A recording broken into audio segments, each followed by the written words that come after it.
தாயே, உன்னை தரிசிக்கும் பாக்கியத்தை இந்த ஏழைக்கு கொடுத்தாயே, உன் கருணையே கருணை. உன் கண்களுக்கு மட்டும் நான் யாரென்று தெரிகிறேனா? பெற்றவளை பிள்ளைக்கு தெரியாமல் போகுமா தாயே?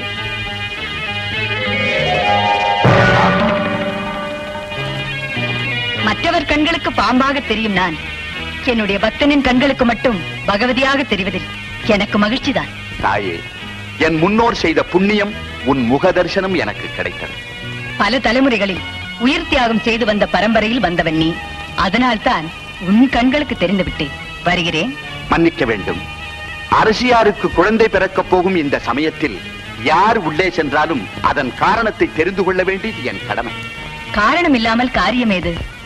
அது பிரம்ம ரகசியம். அறிந்து கொள்ள விரும்பினால் உனக்கு துன்பமே நேரிடும்.